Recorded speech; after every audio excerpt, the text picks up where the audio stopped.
Assalamualaikum warahmatullahi wabarakatuh. Perkenalkan kami dari channel Kisah Dedemit. Untuk kisah kali ini saya akan membawakan sebuah cerita dari tulisannya akun Twitter yang bernama @dedibo. Dan untuk kisah yang akan saya bawakan kali ini yaitu sebuah kisah yang berjudul Hantu Karman. Untuk kalian yang ingin membaca ceritanya secara langsung, silahkan kunjungi link yang akan saya cantumkan di deskripsi. Dan seperti apa kisahnya? Langsung saja kita menuju ke ceritanya.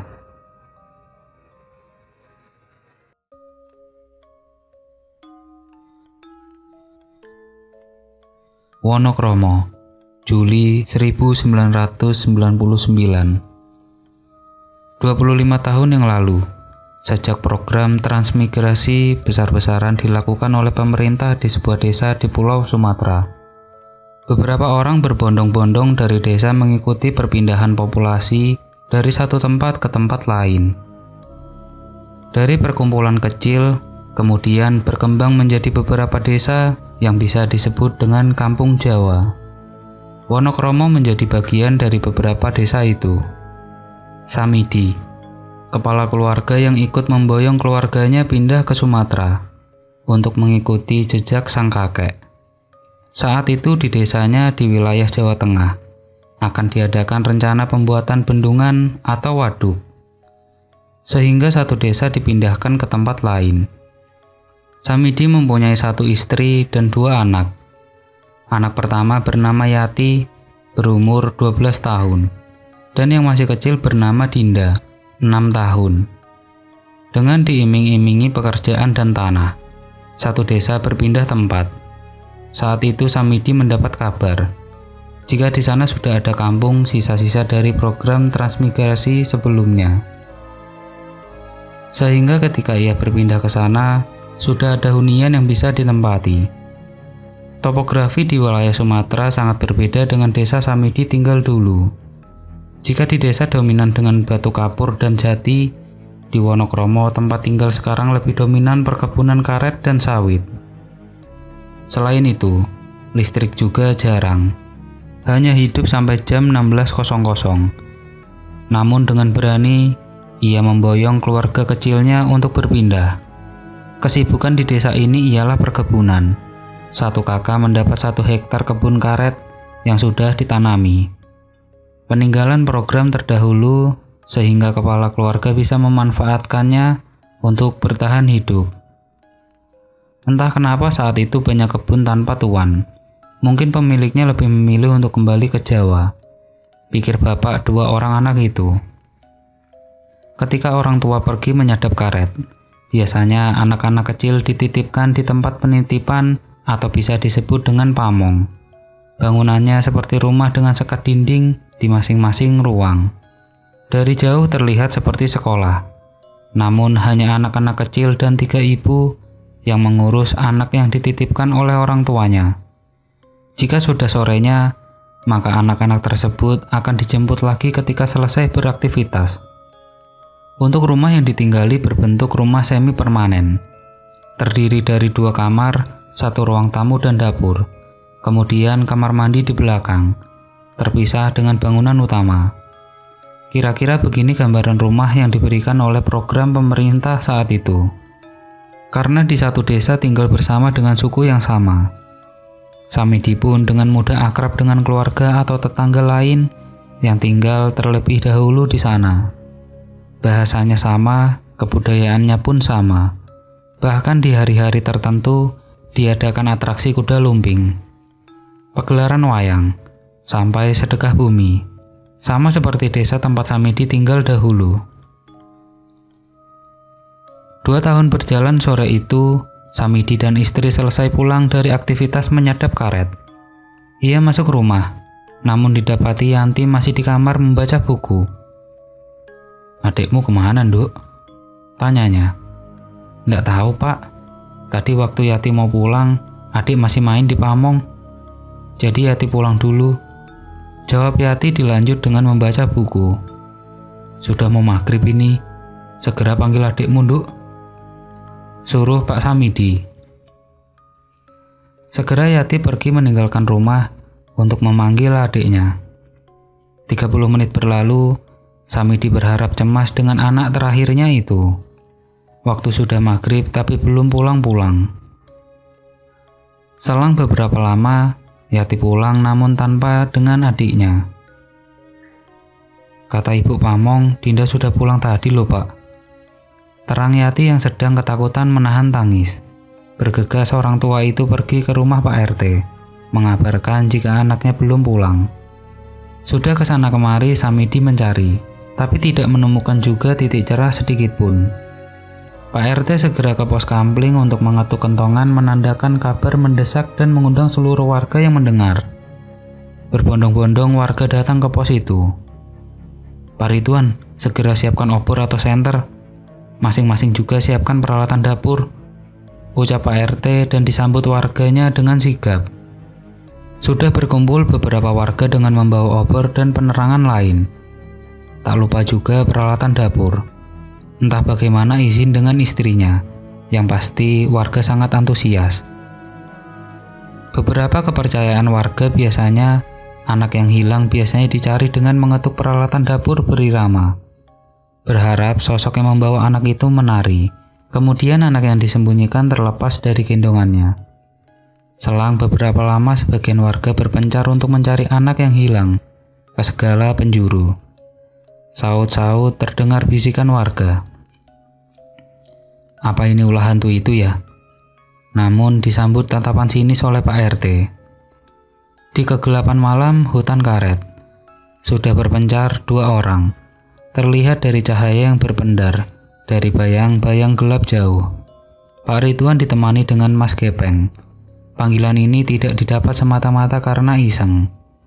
Tapi memang pawakan dari Mas Gepeng ini yang terlihat kurus, dengan sedikit, cacat di bagian bibir, sehingga perkataannya kurang jelas. Lain halnya dengan Pak Ridwan. Pria berpawakan gemuk ini sangat susah untuk berjalan jauh. Pasangan ini jika disejajarkan akan terlihat seperti angka 10. Ya, sangat serasi. Entah kenapa Pak Ridwan dipasangkan dengan Gepeng, membuatnya setiap berjalan selalu menggerutu.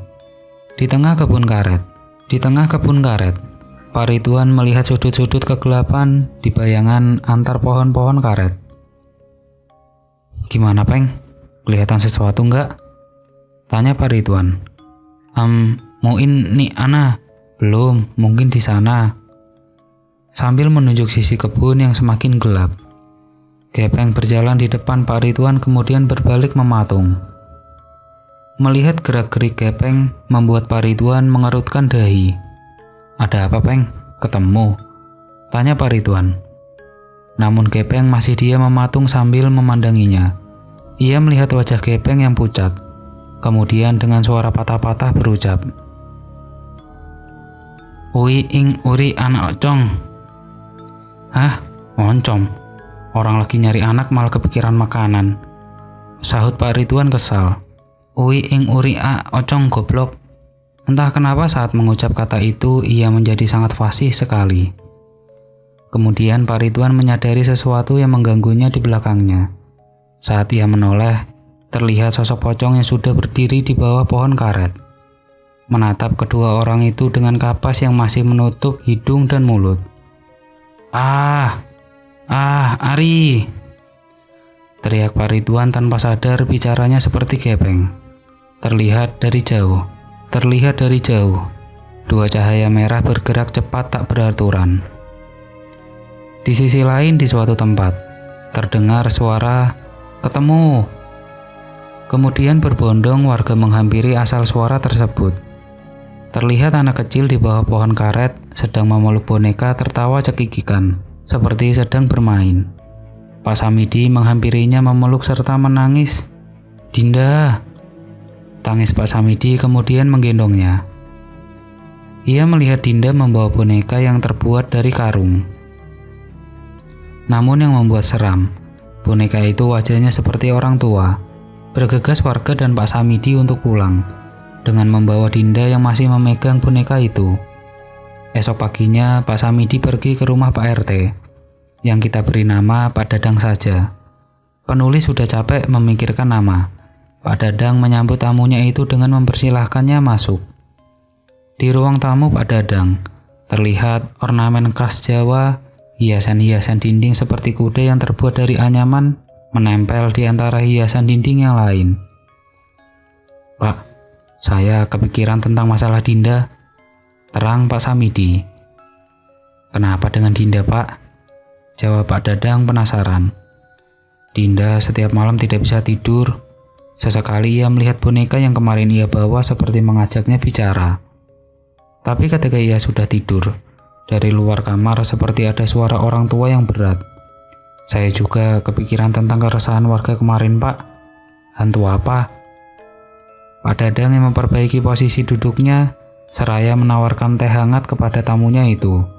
Kemudian menjelaskan, "Kampung ini Wonokromo. Dahulu sebelum kita berpindah ke sini, sudah ada program trans sebelum kita. Namun beberapa tidak betah karena ada gangguan sejak konflik itu.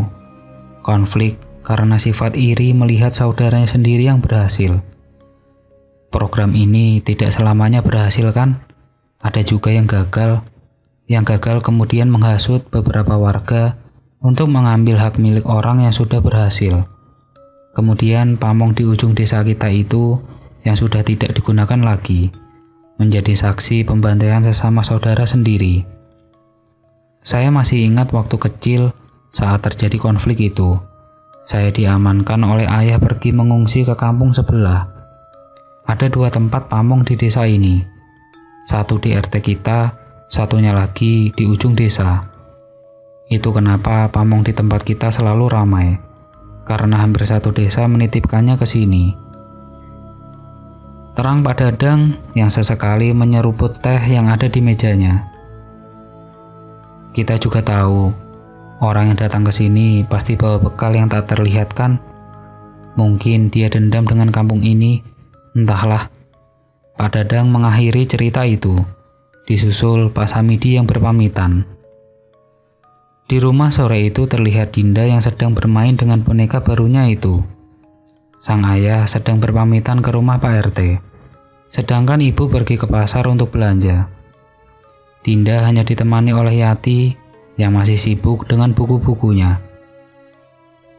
Sesekali ia mengintip Dinda yang sedang bermain di dapur, memastikan adiknya tidak melakukan hal-hal membahayakan. Di tengah konsentrasi membaca buku, terdengar suara orang tua yang menyanyikan "Gundul-gundul pacul" dengan suara serak di dapur, dibarengi dengan tawa cekikikan Dinda. Yati pun bergegas mengintip di mulut pintu yang mengarah ke dapur. Terlihat sosok orang tua berpakaian serba hitam membawa celurit. Kepalanya botak, namun menyisakan rambut terurai di samping kepalanya. Yang membuat Yati tidak bisa lupa ialah sosok itu bernyanyi dengan leher yang hampir putus. Kepalanya menggantung ke belakang, sehingga saat ia bernyanyi, darah keluar dari leher yang hampir putus itu. Naas, saat Yati diam-diam memperhatikan, sosok itu menoleh kepada Yati, seraya tersenyum memperhatikan gigi hitamnya. Yati berteriak menutup telinga dan matanya. Nyanyian itu semakin kencang terdengar seperti mendekat, diiringi suara besi yang bergesekan dengan dinding kayu. Sering, sering, suara itu semakin dekat. Sekejap Yati memberanikan diri membuka mata. Yang terlihat hanya Dinda bermain dengan boneka yang terbuat dari karung itu. Sore itu bapak dan ibu datang berbarengan. Ibu membawa beberapa sayur dan beras hasil pergi dari pasar. Sedangkan bapak hanya pulang dengan diam, entah apa yang ada di pikiran bapak saat itu. Yati hanya diam menyambut kedatangan mereka. Malam harinya Dinda tidak bisa tidur lagi. Sesekali bapak mengingatkan Yati untuk membujuk Dinda agar segera tidur. Tapi ia hanya menyuruh adik kecilnya itu seadanya. Di ruang tamu, ibu menghampiri bapak memberikan pengle, sejenis tanaman rempah yang ia dapatkan saat belanja di pasar. Bentuknya seperti jahe. Dulu di desa para orang tua yang mempunyai anak kecil mengunyah tanaman rimpang ini agar sang anak cepat tidur. Bergegas bapak memberikan pengle dan mengunyahnya. Sembari tidur mengeloni anak terakhirnya itu. 15 menit berselang, Dinda sekejap tidur di samping boneka yang tak ia dapat dari mana. Disusul oleh ibu membaringkan diri. Di kamar Yati, ia hanya berguling-guling, matanya tidak segera memejam. Sampai ia melihat jam yang ada di atas meja menunjukkan pukul 1. Lapar yang ia rasakan membuatnya seperti kegalauan yang abadi. Mata memejam, tapi perut memaksa untuk membuka matanya. Ia menuju kamar bapak untuk membangunkan ibu. Tapi tidak didapati ibu di kamar itu. Bergegas ia menuju ke dapur untuk mencari makanan yang tersisa sebagai ganjal perut. Di pintu dapur terlihat tirai yang diikat agar memudahkan orang untuk lewat. Yati menuju dapur melewati tirai itu, menabrakannya sedikit sehingga terlihat tirai itu bergoyang mengikuti Yati. Segera ia mengambil nasi yang ada, kemudian mencari bahan makanan yang tersedia. Ada yang sedikit mengganggu di pikirannya. Setelah ia melewati tirai itu masih bergoyang sampai detik ini. Yati segera berbalik menuju tirai yang mengganggu. Pikirannya dengan melepaskan ikat itu. Tirai akan berhenti bergoyang, namun ketika membuka simpul ikat, terdengar suara seperti seekor kucing yang dipegang lehernya. Rrr. Ia tak sadar. Di balik tirai itu, sosok hitam dengan kepala botak memandang dirinya. Setiap sosok itu bersuara, darah dari lehernya muncrat keluar. Di kamar mandi yang terpisah dari bangunan rumah, ibu sedang buang air kecil ditemani senter dengan cahaya redup menggantung di tangan kirinya.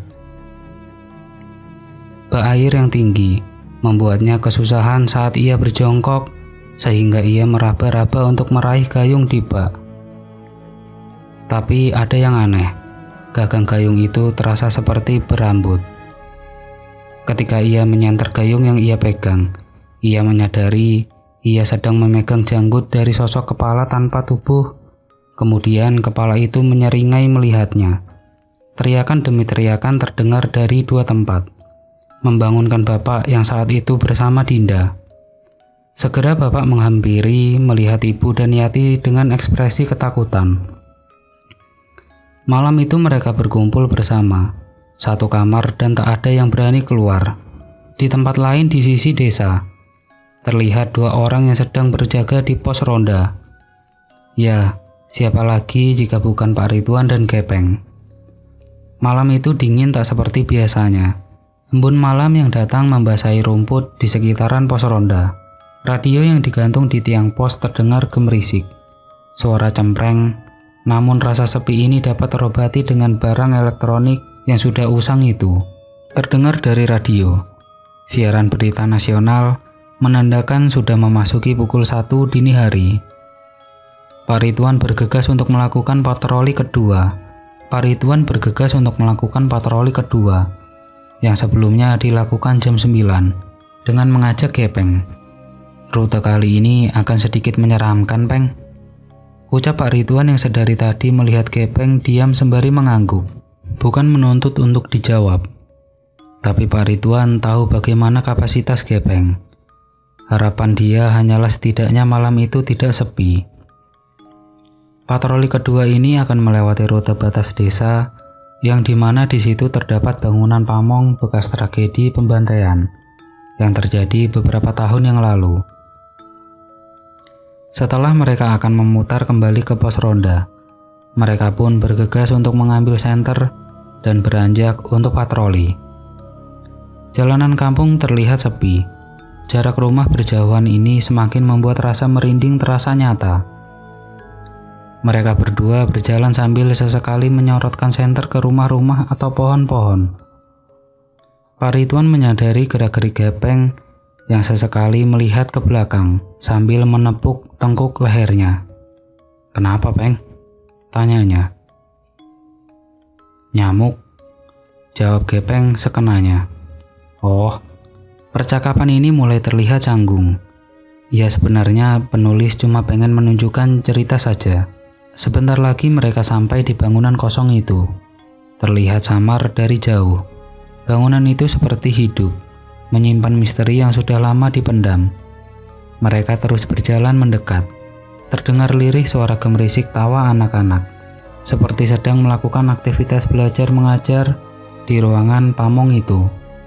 Semakin mendekat suara itu semakin terdengar jelas, diikuti dengan bau amis di halaman bangunan kosong itu. Pak Ridwan bergidik ngeri mempercepat langkah kakinya. Namun ia melihat Gepeng yang sedang berdiam diri di belakangnya. Senter yang ia pegang jatuh. Gepeng mematung dengan bola mata ke atas, sembari tersenyum menyeringai menatap Ridwan. Segera ia bergegas untuk berlari. Kemudian mengetuk semua pintu rumah warga, mengabarkan Gepeng sedang kerasukan.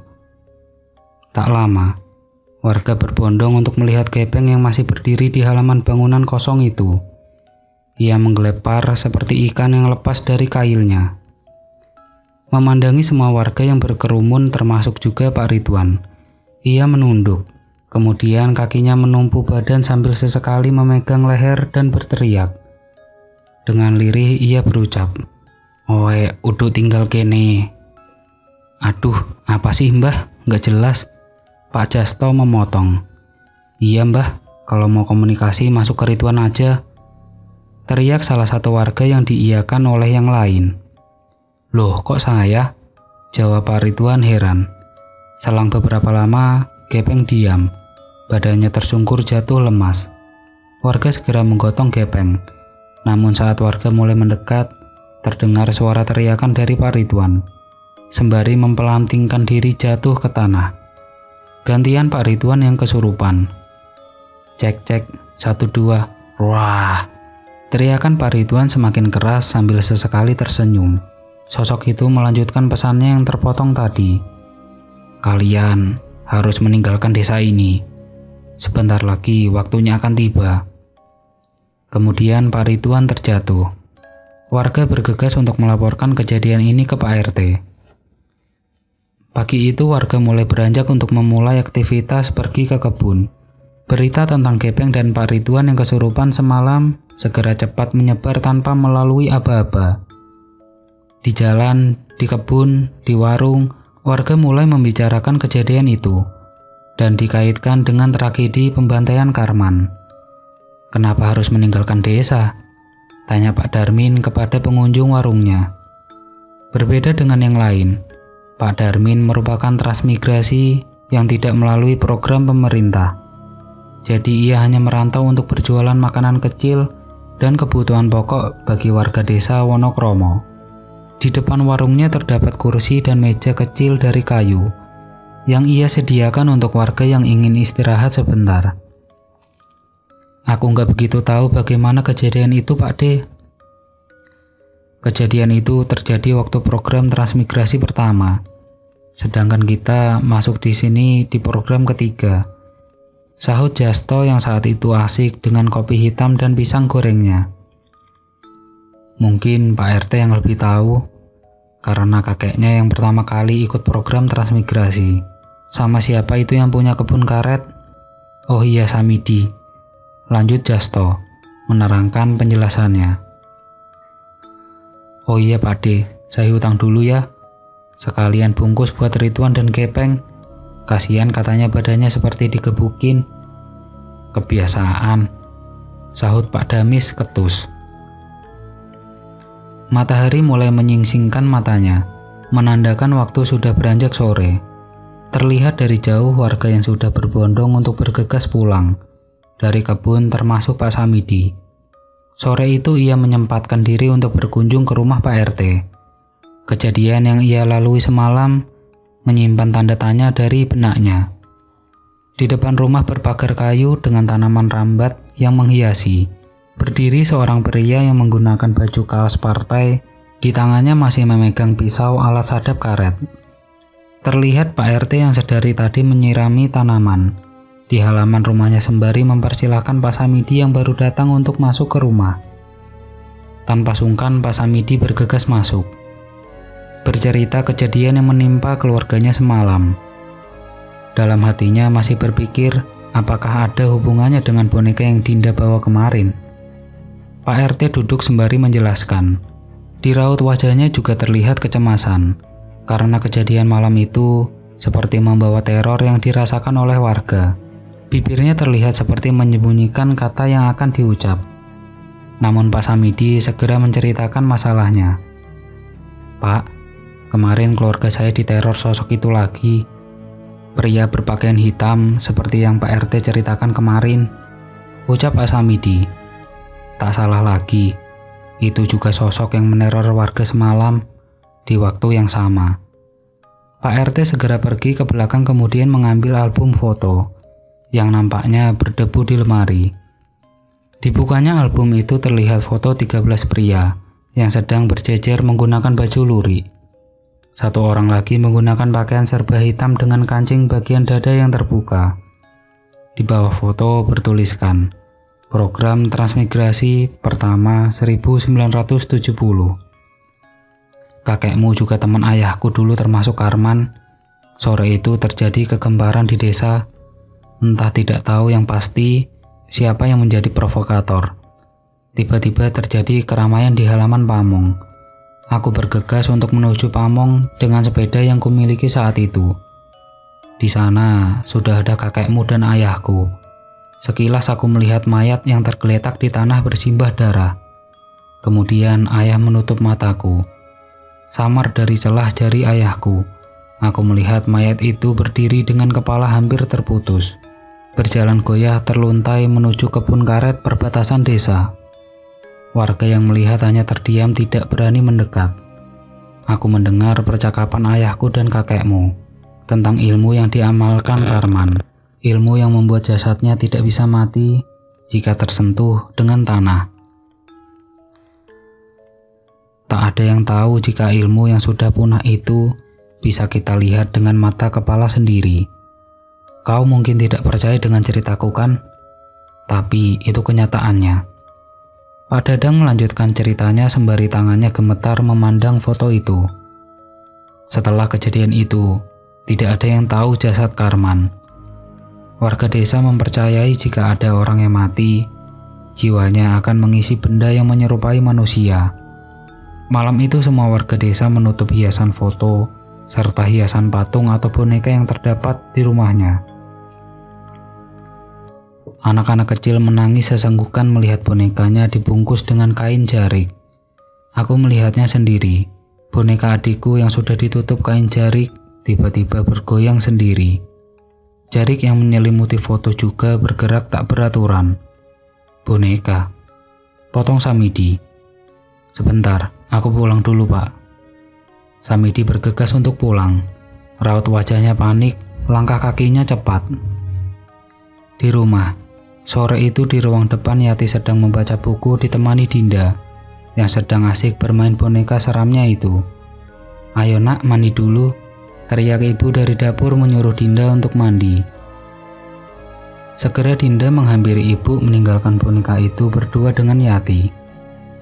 Yati terlalu asik dengan bukunya.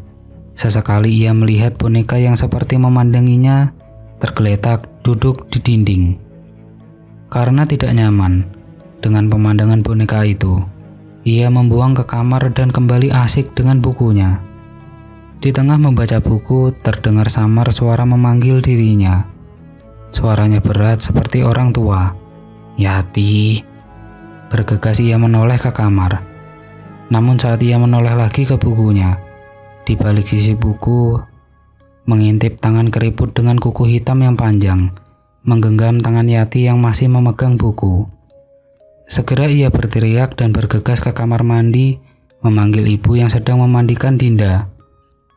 Namun yang terlihat ibu sedang membenamkan kepala Dinda ke bak mandi, sambil tersenyum melihat Yati. Yati segera menarik rambut ibu dan melemparnya ke belakang. Terlihat Dinda yang sedang kelagapan dan menangis kemudian menggendongnya. Bergegas mereka keluar untuk mencari pertolongan.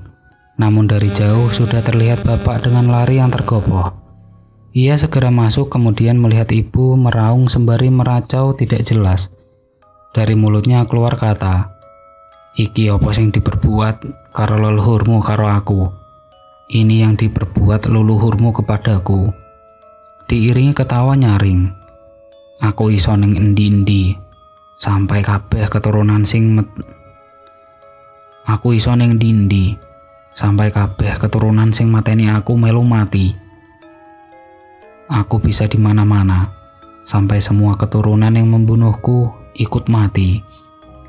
Ibu memekik panjang kemudian terhuyung jatuh. Bapak yang saat itu terdiam segera mengambil boneka. Bonekanya mana? Teriak bapak kepada Yati. Yati menunjuk kamar tempat ia melemparkan boneka itu. Kemudian bapak mengambilnya, membungkusnya dengan kain jari dan lalu membawanya ke Pak RT. Segera panggil warga buat tolong ibu. Ucapan bapak seperti tergesa-gesa. Ia segera menghampiri Pak RT yang saat itu sedang mengelap sepeda lamanya. Terlihat wajah Pak Samidi yang panik dengan membawa buntalan kain jarik. Ini pak yang Dinda bawa kemarin. Sepertinya ini penyebab semuanya. Pak Samidi menghela nafasnya. Lalu apa yang kita lakukan? Tanya Pak RT. Segera ia mengambil jerigen berisikan minyak tanah. Kemudian membakar boneka itu tepat di depan mata Pak Samidi. 15 menit berselang. Tapi boneka itu tidak tampak seperti terbakar. Masih utuh. Ayo, ikut aku. Tegas Pak RT.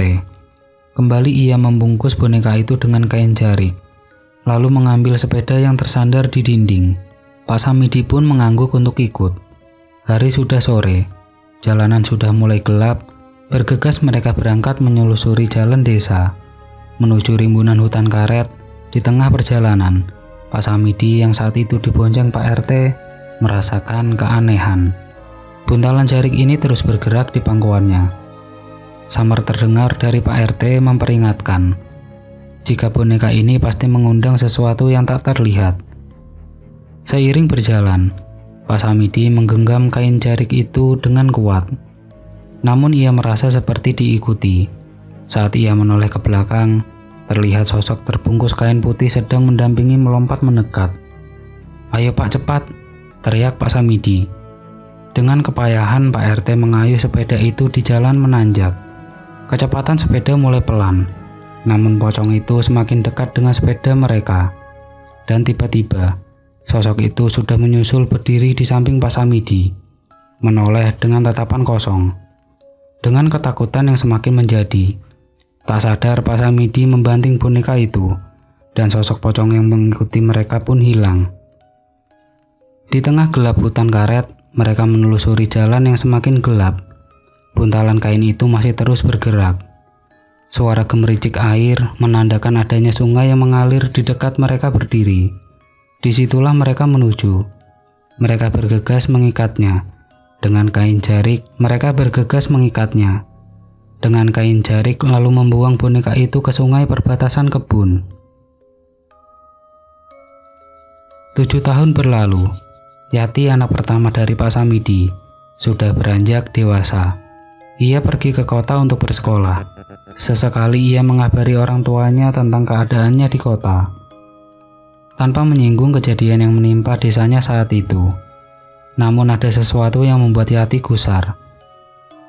Saat sedang asik bermain sosial media di suatu grup daerah, seseorang mengupload gambar dengan caption, "Ini apa ya? Ada yang bisa jelasin?" Dek, jantung Yati berdetak tak beraturan. Kemudian menelpon bapak. Pak, boneka itu kembali. Boneka Karman.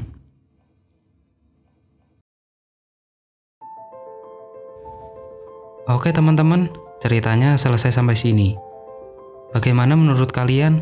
Tuliskan di kolom komentar. Dan nantikan kisah-kisah horor selanjutnya tetap di channel Kisah Dedemit.